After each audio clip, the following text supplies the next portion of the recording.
बिस्मिल्लाहिर्रहमानिर्रहीम। दोस्तों और साथियों, Farid Khan voice from Chicago से आपके लिए कुछ खबरें लेकर आए।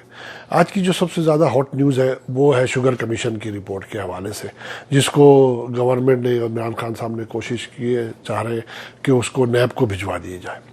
और नैब को भिजवाने के साथ साथ नैब से तो जो कहा गया है उसमें यह है कि जो है वो इस रिपोर्ट पे कार्रवाई की जाए, प्लस इस रिपोर्ट की इन्वेस्टिगेशन को, जो ये पिछले 5 साल की जो रिपोर्ट FIA ने बना के दी है वाजिद जिया साहब ने, इसको 1985 से पीछे दोहराया जाए, लेके जाया जाए और उस पर इन्वेस्टिगेशन की जाए कि कितनी सब्सिडी दी गई 1985 से अब तक, और उस सब्सिडी का फ़ायदा क्या हुआ गवर्नमेंट ऑफ पाकिस्तान को उसको देने का। ये उसकी एक इंक्वायरी करेगा नैब। लेकिन इसके अलावा जो दो तीन दूसरे काम किए गए वो बहुत एक्टिव है, वो बहुत ज़बरदस्त है।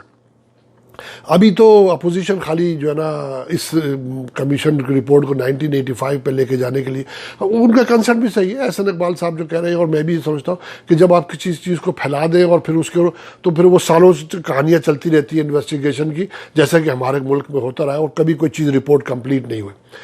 तो इस रिपोर्ट के हवाले से जो बात है वो ये है कि उन्होंने ये तो करने को कह दिया नैब को कि आप कार्रवाई करें और चेक करें उसको 1985 से, लेकिन दूसरी तरफ उन्होंने FIA को ये कहा है कि आप ये चेक करें कि ये जो FBR को एक FBR को चेक करने को कहा है कि ये जो पिछले 5 साल के अंदर इन्होंने टैक्स चोरी की है, वो टैक्स चोरी आप यकीन नहीं करेंगे, वो जो टैक्स चोरी है वो इस टैक्स रिफंड से जो रेफर दिया गया उससे 3 गुना ज्यादा है। मींस जो इस 5 साल के अंदर टैक्स चोरी हुई है, और जो सिर्फ इस 9 शुगर मिलों की जिसकी इन्वेस्टिगेशन FIA ने की थी, 90 बिलियन रुपीस की, पाकिस्तानी रुपये 90 बिलियन पाकिस्तान। आप सोचे, मैंने आपको पहले भी वीडियो में बोला था कि ये जो 30-40 खानदान के जो लोग असेंबलियों में, सेनेट में बैठे हुए हैं, इन्होंने, ये असल माफिया है, और जो ये सारे डिपार्टमेंट में है, आप किसी डिपार्टमेंट को देख लें वो माफिया ही कहलाएगा, वो माफिया ही होगा। क्यों? कि या तो उन्होंने वो खुद बैठे हुए हैं, या फिर उनके रिश्तेदार, दोस्त, माई बाइट रिश्तेदार, वो सारे के सारे दोस्त अहबाब वो उन्होंने लगा रखे। लेकिन पिछले 40 साल में जिस तरह इस मुल्क को लूटा गया है, कर्जे ले लेकर, कर्जों पे मैं आप कर्ज लेते हैं तो किसी बेनिफिट के लिए लेते हैं, अपने कारोबार के लिए लेते हैं। ये तो कर्जे लेके लूट के खा गए, कर्ज अदा करेंगे पिछले बाद में आने वाले, हमें तो जाना है पास। तो ये एक काम गवर्नमेंट ने ये किया है, जो आज की रिपोर्ट है कि उन्होंने FBR को एक्टिव कर दिया कि जी आप ये पिछले 5 साल के 90 अरब रुपए इनसे वसूल करें। दूसरी बात, उन्होंने स्टेट बैंक को एक्टिव किया कि 90 डेज के अंदर आपने जो इन्होंने एक्सपोर्ट के नाम पर जो शुगर को किया है उसको पकड़ा जाए, उसको चेक किया जाए कि कितनी शुगर एक्सपोर्ट हुई और कितने पैसे ये रिफंड लेकर आए अपने डॉलर की शक्ल के अंदर, वहाँ से फॉरेन एक्सचेंज की शक्ल में आए भी कि नहीं आए। लेकिन अंदर की कहानी यह है, अगर शुगर गई 10 टन थी तो उसको इन्होंने 50 टन शो किया। शो इन्होंने 10 टन किया और 50 टन ये शुगर लेकर गए। और बहुत जगह पे तो, जैसे कि अभी की जो रिपोर्ट है वो ये हुआ कि शुगर गई नहीं, एक्सपोर्ट के नाम पर गई नहीं, शुगर बाहर तो कहीं भी नहीं गई, वो इनके गोदामों में पड़ी रही, और फिर वापस गवर्नमेंट के तरफ एक्सपोर्ट करके इन्होंने वापस शो कर दी कि हमने तो इंपोर्ट भी कर ली शुगर। तो ये एक बड़ा गोरख धंधा है जिसको समझने के लिए आदमी को बहुत टाइम चाहिए, बहुत बड़ा दिमाग चाहिए, जो मतलब है कि इन्हीं लोगों के पास है, समझ ना। तो आप ये देखें, मैंने पिछली वीडियो में भी कई दफ़ा कहा कि 40-50 खानदान जो है पिछले 40 साल से, 40 से 50-45 साल से जो उन्होंने मुल्क पर कब्जा कर लिया है, समझे, और ये सबको खिलाते हैं, सबका हिस्सा बंधा हुआ था। लेकिन अगर अब रियासत ने अपने करेक्शन करने की कोशिश की है, करेक्शन की तरफ आई है रियासत अपने, तो फिर बहुत बेहतरी है, बहुत अल्लाह का शुक्र है कि ये अगर उनको होश आ गया है, उन लोगों को जो इस इस्टेब्लिशमेंट में शामिल है, कि नहीं अब हमें जो ना मुल्क के कुछ करना है, मुल्क को देना है। मुल्क, अगर भाई मुल्क बचेगा तो ये सब कुछ है ना, मुल्क रहेगा, वरना अगर मुल्क दिवालिया हो गया तो फिर क्या होगा। तो भाई अगर आपने अपनी, अगर अभी भी आपको अकल नहीं आई है और अगर अभी भी आपको अकल आ गई है तो बहुत अच्छी बात है।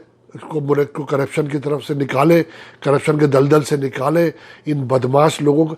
जब तक आप 10-20 लोगों को, चाहे वो नीचे से हो, चाहे वो ब्यूरोक्रेसी से हो, चाहे वो पॉलिटिशियंस हो, चाहे वो कोई और हो, उनको सजाएं नहीं देंगे, इन बिजनेसमैनों को सजाएं नहीं देंगे, आप डरे नहीं, तब तक कुछ भी नहीं होगा।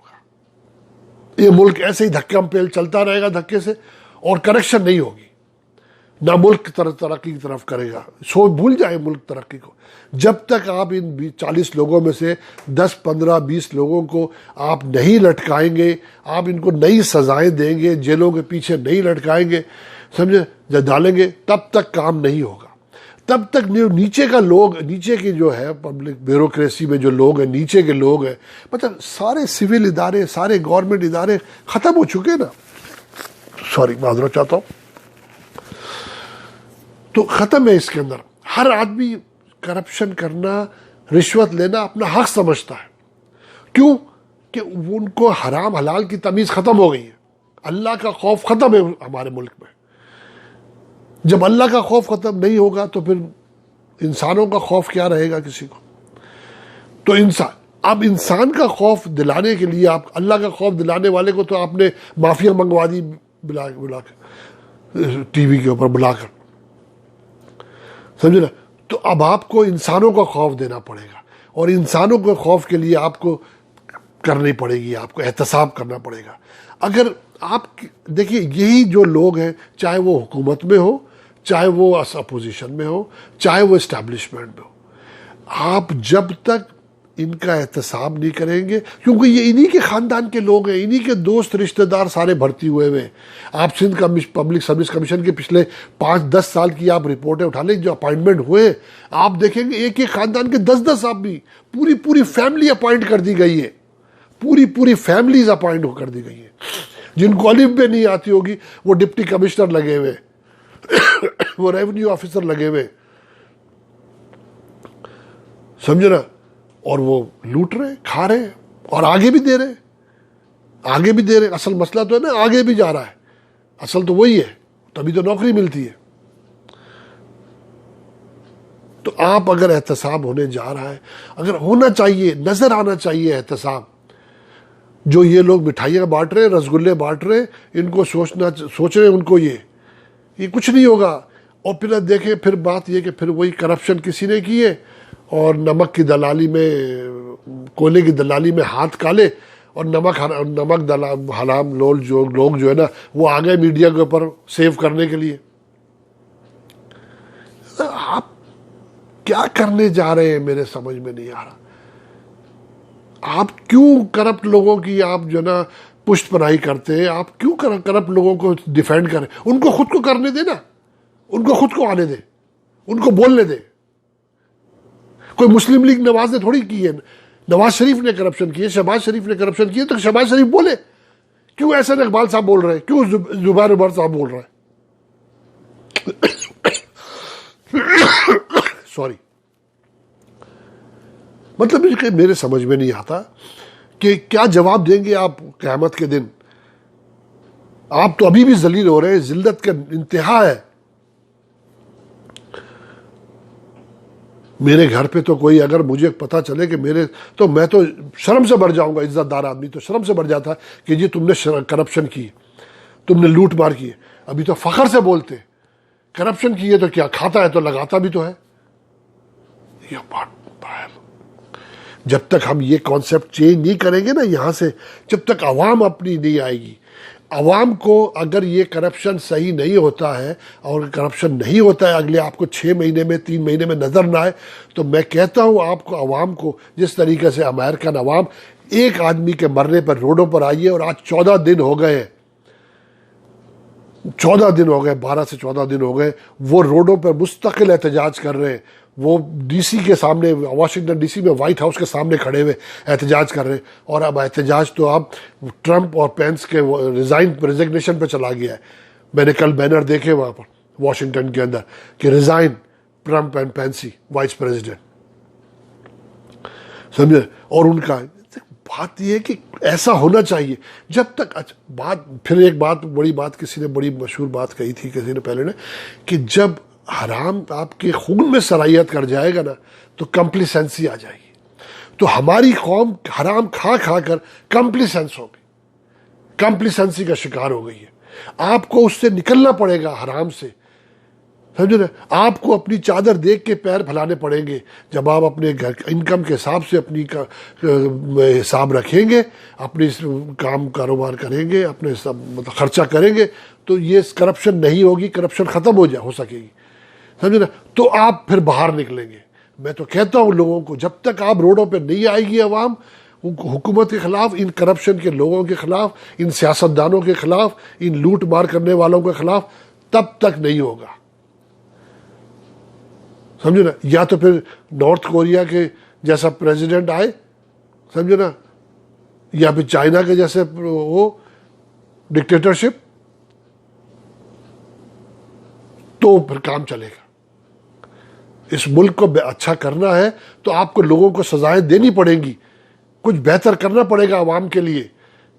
तो आवाम को भी फिर ख्याल करना पड़ेगा, निकलना पड़ेगा आवाम को। तो मैं आज सिर्फ इस करप्शन के हवाले से, और मैं ये कहूँगा कि सीसीपी को, कंपटीशन कमीशन ऑफ पाकिस्तान को भी प्राइम मिनिस्टर ने एक्टिव कर दिया, बहुत ज़्यादा कहा है कि आप करें, और लोग भी चेंज कर दिए हैं उसके अंदर से कंपटीशन कमीशन में। और जो ये मुसाफरती कमीशन है उसको रिपोर्ट करने को कहा गया, और पता है कि जितनी भी कार्टिलाइजेशन हो रही है, लोगों कंपनीज कर रही है, उनकी रिपोर्ट बना के दी जाए हुकूमत को लेकर, उस पर काम होगा इंशाल्लाह ताला। तो आज तक के लिए इतना ही काफ़ी, और इंशाल्लाह ताला फिर हम नेक्स्ट टाइम मिलेंगे कल के लिए। आप जिन लोगों को मेरी वीडियो पसंद आए वो इसको सब्सक्राइब करें, बेल आइकॉन का बटन दबाएं, और प्लस और इसको लाइक करें, दोस्तों रिश्तेदारों को फॉरवर्ड करें, इस वीडियो को शेयर करें अपने दोस्तों रिश्तेदारों से।